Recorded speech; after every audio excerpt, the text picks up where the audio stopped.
Opo kuya, tama po yung binigay sa akin sa yung number ni FLM. Kayo ba, bahala nga, may usapan na rin naman nata kayo, nasabi ko kay Koti. Ito na. Hanggang sa ilang buwan na, pinapollow up ko yan kay Koti, ay kay FLM, kuya. Nakakaya naman doon sa kaibigan ko na pinakilala ko sa'yo. Yung manok daw. Sabi niya, hindi, nasa abroad lang ako. Ninyo, nasa abroad ako. Nasa biyahe lang ako kamo na nagtutur daw siya. Totoo naman kasi nakita ko yung mga Facebook live niya na nasa abroad nga siya. Sinend ko yung kay Koti. Kuya, pagbalik niyo na lang doon ng Pilipinas. Babawi daw siya, babawi sa'yo. Ito na. After noon, wala na akong balita kung nabayaran na niya ba o hindi. After noon, humirit na naman siya.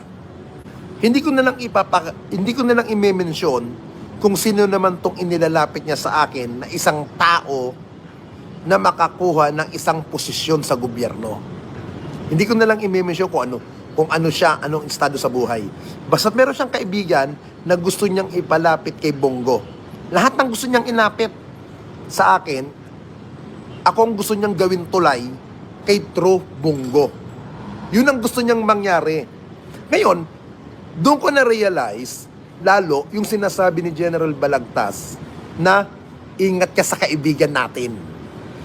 Parang yung sinabi niya sa akin ay binibigyan niya na ako ng babala kay FLM. Hindi niya naman in general binanggit yung pangalan ni FLM. Basta't ang pagkakasabi ng ni General Balagtas, mag-ingat ka sa kaibigan natin. Ito na po mga kaibigan. Bago mamatay si General Balagtas, 3 weeks ago po, sinabi ko na to kay General Balagtas. Nung sinabi ko kay General Balagtas, sabi ko, Sir, naalala mo po ba yung nakipagkilala sa akin na tao?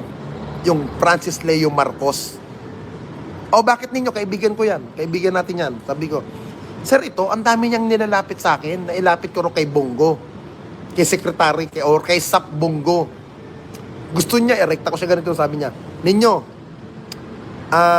sinabihan na kita na mag-ingat ka sa kaibigan natin. Yun ang sinabi. Ni-remind, okay boss, alam ko na. Oo, totoo ba itong Francis Leo Marcos talaga siya, boss? Kasi napapahiya na ako, boss, doon sa kaibigan ko na may farm ng manukan. Sinabi ko kay General Balagtas. Sabi niya, lintik talaga tong si Francis. So, hayaan mo ninyo, ipipm ko siya para bayaran niya na yan.